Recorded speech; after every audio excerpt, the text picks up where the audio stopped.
Hi, I'm Stacy, and welcome to Anchored by God's Word. Today we're going to talk about another amazing woman in the Bible, Lydia. We're in the beautiful Martha's Vineyard area. Lydia is first introduced to us in Acts by the Apostle Paul, and what the amazing part about her is she is considered one of the first converts or Christians in Europe. So go with me on this journey as we study Lydia. I hope that you learn something and that you can apply it to your life. Hi, this is Stacy. I have been a devoted Christian since I was young. I am a wife, mother, and grandmother, which inspired me to create Anchored by God's Word.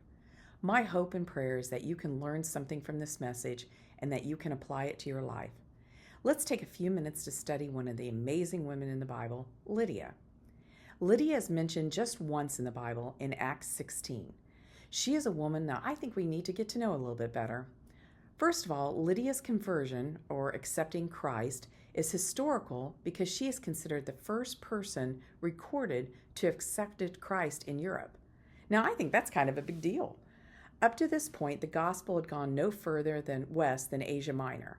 The Apostle Paul originally was planning on staying in Asia, but God sent him a vision calling him to go west across the Aegean Sea and into Macedonia. This is where we see Paul meet Lydia.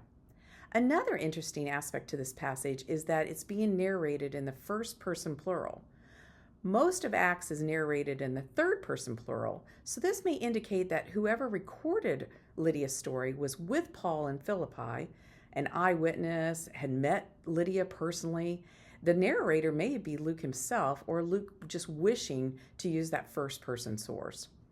So let's read Acts 16, verses 13 through 15. On the Sabbath, we went outside the city gate to the river, where we expected to find a place of prayer. We sat down and began to speak to the women who had gathered there. One of those listening was a woman from the city of Thyatira named Lydia, a dealer in purple cloth. She was a worshiper of God. The Lord opened her heart to respond to Paul's message. When she and the members of her household were baptized, she invited us to her home. "If you consider me a believer in the Lord," she said, "come and stay at my house." And she persuaded us. So here we see that Luke, who's the author of Acts, calls her a dealer in purple cloth and a worshiper of God. Let's dig into those two things. In this time, only the wealthy wore garments dyed in purple cloth or had purple curtains for furnishing in their home. The fact that Lydia dealt with this purple textile tells us she's a successful businesswoman. We don't see a lot of that from the women in the Bible. For me, this really hit home on more of a personal level.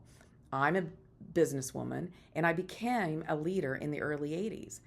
There was slightly different times for women in those days, and it was not really the norm to be a strong businesswoman and taking care of a family. Lydia's independence made an impression on me. As a woman, if you want what God has planned in your life, you can be a businesswoman and raise a family. Second, she is a worshiper of God. We know Lydia is Greek, so how is she a worshiper of God? She's not Jewish or raised Jewish. In this time, there were people who believed and behaved as a Jew without becoming a Jew. They were called polytheists. So she believed in God, she just did not know the gospel and specifically did not know the story of Christ. After listening to Paul, Lydia and her household were baptized. I think another interesting fact about this passage is that very few women in Luke's writing actually spoke or they were recorded of what they said. Here, Luke gives her a voice. She says to Paul and his companions, "If you consider me a believer in the Lord, come and stay at my home." Luke adds that she prevailed on us. This woman immediately opened up her heart and her home to these missionaries. We see another form of wealth when it says, when she and her household were baptized, which makes it clear that it was her household. There's no mention of a husband or a father in her story. And this is really kind of unusual in Bible times, as women were usually identified by their relationship to a man, either a father, a husband, adult son, or brother. It's likely that Lydia had no surviving adult male relatives or that she was widowed or divorced. Divorce was much easier under the Roman law in this time, and in most cases, it didn't really have a stigma.